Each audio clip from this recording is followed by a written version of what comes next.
Hey everyone, it's Tracy here, host of Financial Nirvana Mama. So in today's video, I'm so excited. I am interviewing Yashu, host of Hit That Bid. It is a channel that talks about options and everything about Tesla. So if you haven't followed Yashu, you must check out his channel, which is in the link below. I've included it's Hit That Bid. Now it's going to be a jam-packed interview, so jam-packed that I had to break it up into two interviews. So in today's interview, we're going to talk about the upcoming 2022 catalyst for Tesla.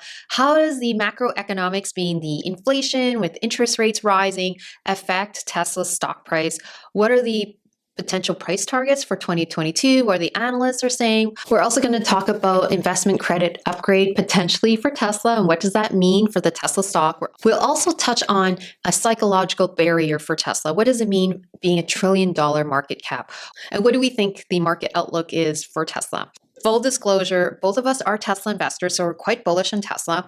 We do want to say that everything we say in this interview is only for entertainment purposes only. Please do not take anything as financial advice. So please, if you want to invest in Tesla, please do your own research and due diligence.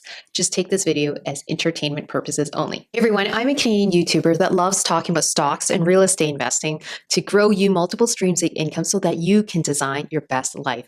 I'm a former engineer that now manages a multi-million-dollar investment portfolio. So if you like this video, want more of these videos, please hit that subscribe button and that bell notification button so you get the latest and greatest videos coming to you every single week.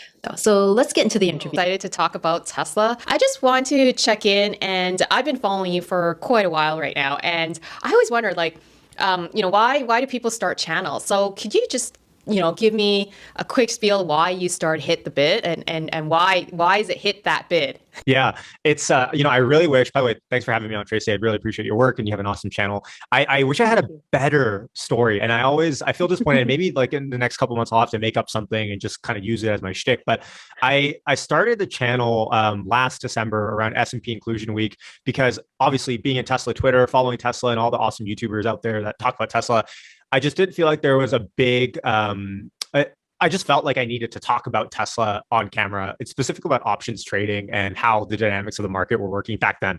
It's morphed into what it's morphed to now, where together we kind of live stream and we like watch the stock, we talk about the news that's come in, and try to break whatever we can with videos and stuff like that, and do interviews now. So kind of expanding into that and talk Tesla for the most part.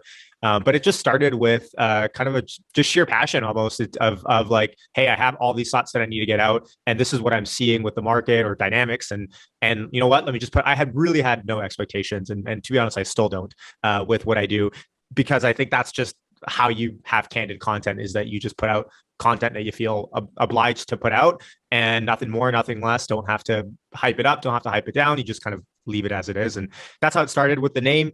Again, wish I had a better story. 4 or 5 years, how many years ago? 2013, I think I created a Twitter burner that I never ended up using for longer than a year. But I was really in the markets and options trading, and I was doing a lot more active day trading in between like classes in the summer, especially. And I kept talking with a friend about I'd always have this classic story where I'd make some money in a trade but then never sell, and then be bag holding on it like quite literally later, right? So everyone's had that experience, right? Where I know you don't, because you don't want to accept the losses, right? Is that you don't what want to accept well, even the opposite, right? Like let's say you're up a little bit on a trade, you're feeling good, you're green, but you don't want to sell because you're like, hey, what if this goes up another 20%, right? And long story short, I would have these conversations with my buddies, and they're like, dude, you got to hit that bid, man. And I'm like, so meaning you think you got to sell out of that position, like you got to realize this gain. And so I started a Twitter burner off of that. And then come December 2020, I'm making a YouTube channel. I'm trying to come up with names because it's not going to be self-titled, I think. And comes back to my mind, I'm like, that Twitter burner that I had so many years ago, Hit the Bid. And so I made it Hit the Bid originally. And then someone commented on one of my early videos, and they said, oh, there's like this really long-standing channel that's really awesome called Hit the Bid. Why are you naming it after this person? I'm like, oh, I didn't even know that. And so I changed it to Hit That Bid because I'm terrible at branding, and I had to change my logo and all that. But I was like, cool, I don't want to step on anyone's toes. So yeah, that's kind of the story. I wish I had a better one, but that's just the God's honest truth. Hey, it's really organic, and it stems from your background and your experience in the trade in the options market in particular. So I think that's a unique story. Getting back to Tesla, though, I was wondering, like you've been a Tesla investor for a couple years now, and I'm all right. Is that it? Like 2 years or so, or and I personally, like, I've been watching Tesla since IPO, and I always thought it was back then, it was insanely volatile. And, but I never could have invested it at that time because it was like near like the cash flow and it was near bankruptcy at that time. And so I got it a little bit later than you did.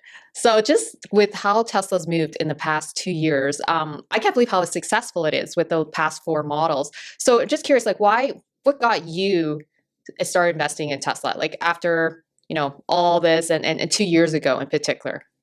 You know, I really wish I had gotten in earlier. I didn't for a lot of reasons and similar to yours. And to be honest, what changed everything, and I've told this story a little bit before, but not too in depth. It's I was, if you want to call it for a definition, I was kind of a Tesla bear. I didn't get the valuation for a long time, even, at the $300-$400 level pre-split.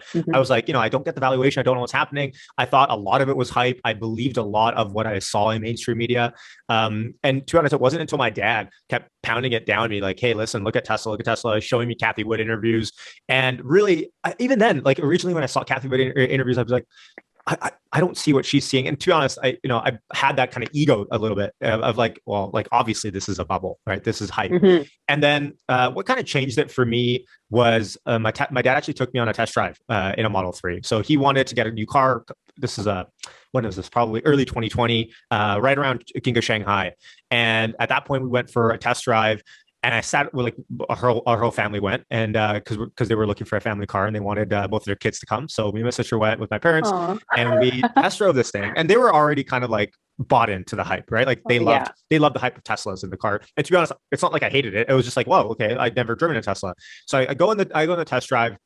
I went around, and then we switched. I was driving now, and as soon as I kind of took the product and used it, something kind of clicked where I was like, okay, I got to look into this a little bit more, because until that point, you kind of read the headlines, at least, I do read the headlines, and you just move on with your day. Cause it's not like you obsess your whole day over some random company. Right. Or at least I didn't back then. And I test drove, and then I was like, I got to look into this. So as I started looking more and more into this, obviously we saw Giga Shanghai ramping up. Then we saw Tesla, I think, almost hit $1,000 or pretty much hit $1,000 for the first time pre-split in that like January area of 2020. And I started really considering, I'm like, okay, what am I doing wrong? Because I had been buying puts in Tesla, selling calls in Tesla prior to that, because I was like, anytime Tesla goes up, I used to just sell call premium by doing call spreads. And I never gotten burned by that, but I was like, what's really happening here? Why is the stock going up? How much it's going up? Because I'm kind of a believer that the market knows, maybe not in the short term, but there's a reason why things happen. And stock going up $1,000 back then, that was a huge move that Tesla had made. And so I was like, there's something I'm missing. So as I kind of started going deeper and deeper in, looking at Tesla Twitter, which Tesla Twitter is awesome for all the amounts of content that it gives us and information and insight. Saw kind of both sides of the argument, and then started saying, well, hold on, like this is like the Apple of the car industry, right? This is like computers on wheels. And you get so many analogies with how Apple was only a small percentage of the phone market, and the smartphone market, and there was no there would be no smartphone market unless Apple kind of paved the way. And even today, I think Apple owns only like 20% of the smartphone market. Could be wrong about that, but regardless, like it's a huge pie that was built. And coming from a background that I like tech, I used to work in tech, and everything tech oriented, I'm always have a keen eye for, or at least I thought. And then I kind of had this coming to home moment where I was like, I've recognized this trait about myself where I'm always wrong about something the first time around. And I'll give you an example, like for example, AirPods, super against them. Me too. And I have AirPods. Yeah, exactly. And AirPods are awesome, aren't they? Like, I'm not sure if I could even go day to day without them at this point. It's true. It's true. And I hated them originally. I saw them, I was like, what is Apple doing? Like, do they not, like, no one wants these things. And I had this kind of realization where I was like, the market has to kind of see something twice for it to come to fruition. So I remember, do you remember like back in 2001, 2002, 2003, where like every uncle would have that Bluetooth headset? The one that I remember that. Yeah, the one that would stick out of the ear. Yeah. Like every uncle, right, would have that. And I kind of had this moment where I was like, hold on, that's basically an AirPod if you think about it. And so why are AirPods now so popular? Like the technology was there back then. Did it have to take a big company to really brand it in like a sexy way for this to be all bought in with the mainstream? And so I had this moment where I was like, I was, not that I was like super formidably against Tesla, but I just didn't get it. And as soon as I sat in it, I was like, hold on, this could be one of those moments where, I can finally flip the switch. And to be honest, it's hard sometimes because you have that ego of like, hold on, I don't want to be wrong. Like, I've had the semi thesis of like, this is just, overvalued. Why switch all of a sudden? But yeah, that's kind of the story. And I'm happy that I went to that test drive. And since then, my dad's bought a Model 3. I bought a Model 3. Things have changed in the family with Tesla a little bit. Wow. And yeah, I mean, it's a great car. Love it. And obviously here we're sitting at $1,025 post split. So, a wild ride it's been over the last couple of years. So getting back to Elon, I feel like Tesla obviously has the cars and the energy storage and all that, but a big part of the brand is really, I think, Elon Musk, right? And just the influence he has on Tesla is insane. Like just later this year, we had Elon having to sell his shares because obviously he had no cash. And so he needed to liquidate his shares, and it caused a bit of volatility in the Tesla share. So now that Elon's done selling, what's your take on 2022? Do you think like it's going to be based on fundamentals, or like with the Austin opening up anytime soon with the new 4680 batteries and Berlin opening up? Or do you think that, and possibly with the FSD rollout and that, or do you think that we're going to have this macroeconomics with the risk of inflation? Well, actually it's already inflation, but potentially going even longer, and the interest rates really playing. Like, what's your outlook for 2022? I remain long-term bullish. I think the first half of this year, people are, pundits are saying first half of this year, we're going to see some chop. And Yeah. probably likely, I think March is probably when we're going to see our first rate hike from the Fed. By the way, I love how we say we, right? But we're not even American, we're Canadian, but we have to talk like we're we because, everything revolves around the States, but that's a different story. But yeah, no, I think rate hikes are definitely in the cards for this year, 3, maybe 4. But GDP growth is really like the big thing to watch. As we approach earnings season coming up in a couple of weeks, it's going to be interesting to see if we're probably going to have record earnings for companies. Companies have been raising prices to adjust for all this inflation that's been happening. So there might be turmoil short term, and we're seeing it already. Nasdaq has been selling off for like 5 straight days, and it's down 2% again today, which is massive. And so we're seeing weakness for sure. But Elon done selling. First of all, absolutely good news there. If you kind of run the math as well, like I'm pretty sure since he exercised obviously a large portion of his options, actually net might end up with more shares than he did. Oh yeah, he does. Yeah. And so as just the tax liability that he had to go through, I'm just happy it's behind us, not for the fact, obviously the stock price matters if you have options and that sort of stuff, but just like that, it's kind of a sideshow to Tesla. It's not really Tesla in and of itself.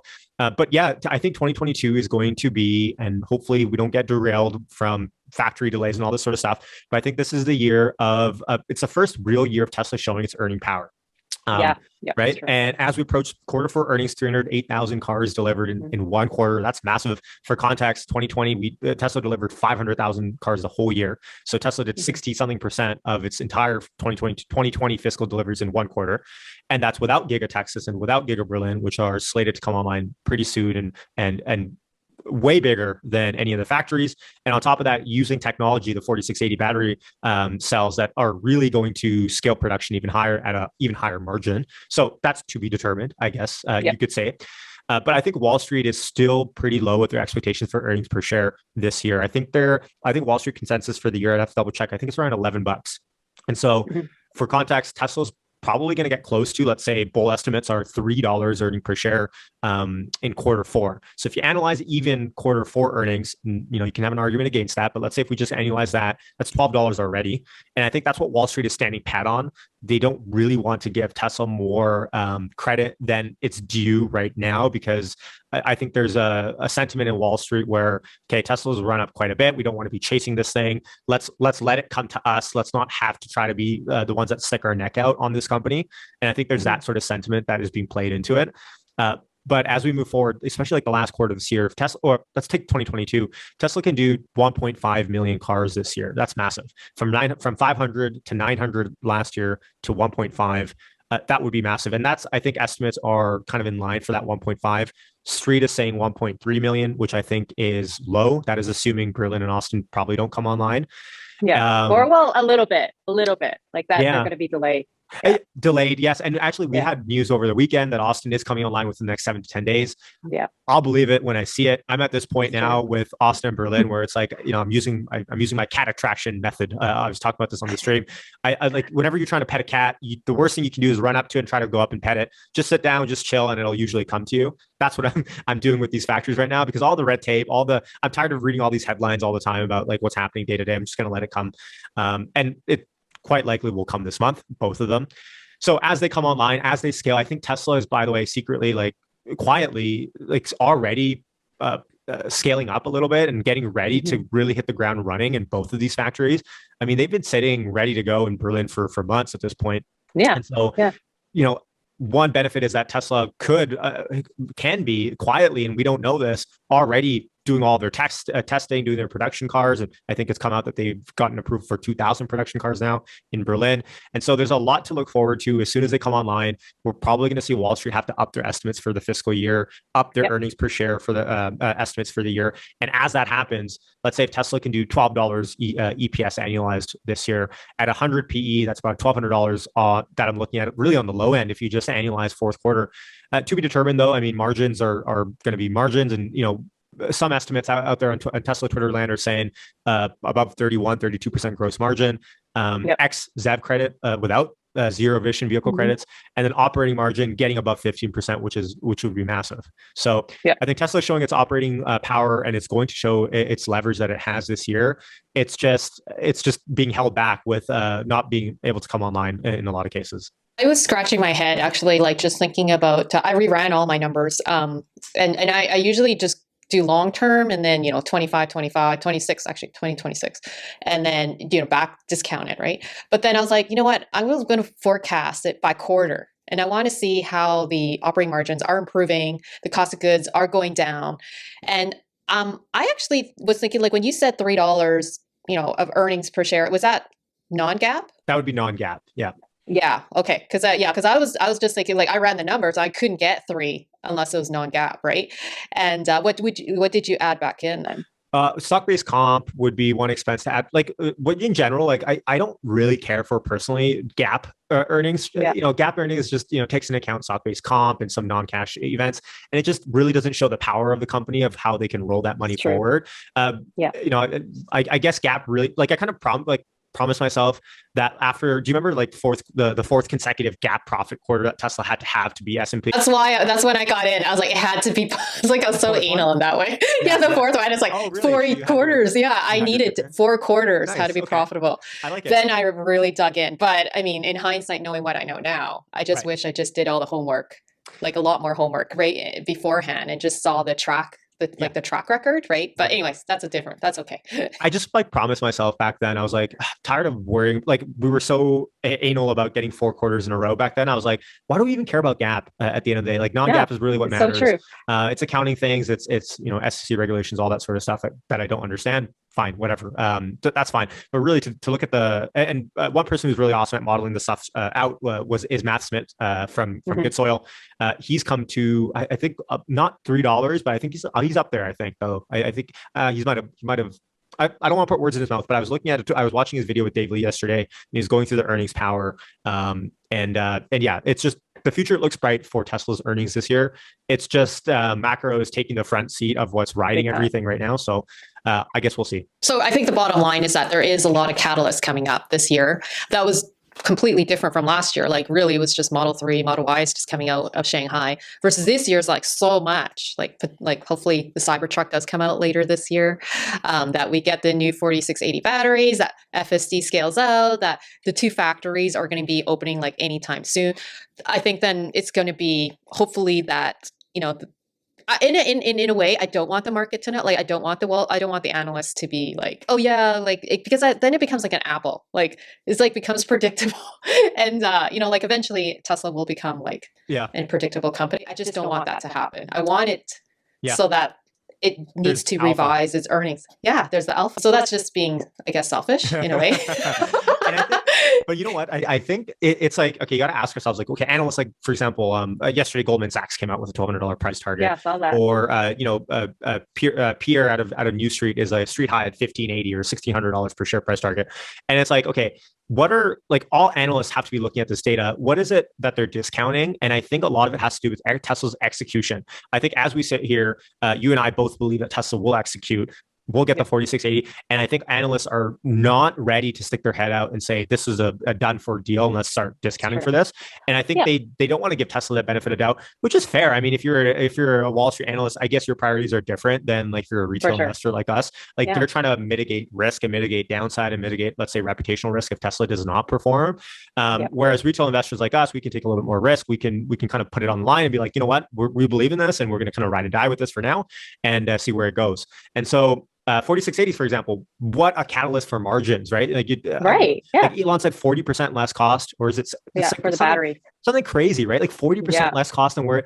But if you think about it, who's modeling that in? And so 4680s is, out of all the things that you mentioned, and some people can debate and say FSD is bigger, debatable. I think 4680 is the more tangible, shorter term catalyst, because if that can come out and scale and produce cars at a 40% lower cost per kilowatt hour, that's massive. Yeah, it's game changing in it for sure. But I think getting back to your story about, like, Wall Street analysts having to they can't really have all this in. Yeah, like, this is the execution. Like, how are they going to sell it to their clients? Like, oh, we think the 4680 batteries are going to come out and it's going to do this. Like, it's really hard to defend, right? It can be hard to, very hard. Like, when Elon time, right? Elon's like late on everything, but he executes. Yeah, and but whose timelines are ever nailed? Never. Like, look at just constructing a building. It's like, absolutely. Right? And it's like, oh, it's supposed to be an apartment building that's supposed to be in 2 years, and it takes 3.5 years. Like, you can't even get a building up right. Absolutely. So he's doing really, really complicated stuff. So, you know, we got to give him a fudge factor. Absolutely. And then one thing I'll add to that, not to make it too long, is a lot of people love to just put everything on Elon, good and bad. It's almost like people think Elon's the only person that works at Tesla. You know, it's funny. It's like they're hiring these world-class engineers to solve these huge problems. And, you know, if you want to discount Elon, go for it. But how about the hundreds of thousands of people that work at Tesla? How about the thousands of engineers that literally spend their whole entire careers trying to solve these problems and you know, battery chemistry and stuff that I could never dive into, and their whole careers are based on trying to solve these issues. It's almost like Steve Jobs with, you know, you'd hear a story about Steve Jobs, like his engineers would come back to him like every week on his project and be like, this is not possible. We can't fit this in the iPhone. We can't do this. And like, just almost arrogantly, he'd be like, solve it or don't come back to me, right? And like, I'm not saying Elon's like that, but I'm saying there's that degree of you, like, you have to persist through these issues, and there's definitely going to be short-term hiccups. And I think that much, like, for example, Cybertruck was supposed to come out last year. If you're a Tesla bear, you could easily call that out and be like, look, Cybertruck was supposed to come out by October, November last year. They didn't come out. And a lot of people are saying, oh, they're just a fake product. Well, look, like, listen, like, you can bet on that. That's fine. This is what differentiates Tesla bulls from Tesla bears, is like, we believe they're going to come out and they're going to be at scale and they're going to be game changing. And that's where the alpha is. Like, no one's saying, oh, an iPhone 13 is never going to exist. Right? Like, no one says, oh, an iPhone 13. No, that's never going to happen. Like, but I, you know, I wasn't around in kind of the dialogue back then, but I bet you people said that about a smaller and smaller and smaller form factor of phone as kind of years went by. Right. So this is the way I kind of look at it. It's really early, kind of early days right now. Yeah, I agree with you. In the short term, I just feel like it's going to be like 2018 when short term, the markets are going to be choppy and we will face a bit of a correction. I don't know. Like, were you around in late 2018 when that happened? Yeah, I think it corrected about, SPX corrected about 20%, was it back then? 20%, yeah. So I'm kind of bracing for something, like, I think it's already been discounted the entire time. It's just that it hasn't hit the bigger companies. From SPX highs at the moment, as we say, we're down about 5% from all-time highs, right? And that was end of the year, pretty much, is when we hit all-time high in SPX. You know, you could be right. I think it's a little bit different environment macro-wise, and I know you don't want to talk about macro, but it's just I think it's just a little bit different because there's so much money out there. You know, M1, M2 is sky high. COVID has kind of changed the playbook a little bit, with people are trying to reopen, but at the same time they're getting shut down, and then there's restrictions and there's work from. It's kind of like we're trying to, you know, we're trying to have it both ways a little bit. So it's going to be interesting, to say the least, kind of what this brings here. But it's true. It's such a different year. GDP is not growing as fast as they want. I think it'll be a lot shorter lived, this correction. Should we retrace on SPX, let's say 4,300 to something crazy low? Oh yeah. I think it'll be a lot more shorter lived because I think earnings power in tech, like SPX is so tech heavy, right? It's Yeah. but I think earnings power for tech has only increased from the pandemic. If anything, it showed that Yeah, for tech sure is it has. right. Tech is the way to go, and the tech are the companies leading the way in this pandemic. So a different landscape altogether. And I actually ran some numbers last night. SPX, I think, returned about 27% in 2021, 27%. Mm-hmm. And I have a spreadsheet I could pull up later, but just a rough ballpark on years where SPX does more than like 26%. And, after 1970, I think is where I filtered it out. On average, the kind of median return the following year is about 15% in the SPX from there. And so I think when I ran the numbers last night, we were down about 2.5% macro wise, speaking for the year. And so if that's true, and on average, I guess, 15, 16%, we do have probably upside. Now, kind of the pundits are saying the second half of the year is where really that strength will build up post rate hikes and that kind of environment. I guess we'll see. I think the bigger question is supply chain issues for me and when those clear up. The big takeaway is just be a long-term investor. It makes it so much easier versus trying to time the market, right? Because in the long term, I think like we're all saying, it's got revenue power, it's got earnings power, it's got cash flow power. So when you see that, it's like my motto is like you buy a company, you buy a company that grows, buy a company that makes a lot of dough, and buy a company when it's low. So when you follow that principle, it's like it'll work itself out. Right. I like So it. I like that. awesome. Thanks. You did mention about the investment grade. Actually, you did mention, I never mentioned this as a catalyst for this year, but it could be as an investment grade. I mean, I remember Tesla being rated as a junk bond, like not that long ago, right? And now it's considered. I think they still are. They still? Yeah. I thought they were speculative grade. It's upgraded. Right, yeah. BB plus. BB, yeah, you're right. In a couple weeks in December, right? That happened, yeah. So still considered speculative, but I kind of think like, wow, if you look at how much cash they have and versus debt and their margins are growing, I just don't know why aren't they investment grade right now? Exactly. And investment grade credit is, some would argue it's not important, and some would say, it doesn't really matter, and Tesla doesn't really need to borrow much money, which is fair. But I think investment grade credit has, to me, more to do with signaling of the company. Like Tesla interest coverage is massive. Like there's no way Tesla can't cover its debt. That's not an issue.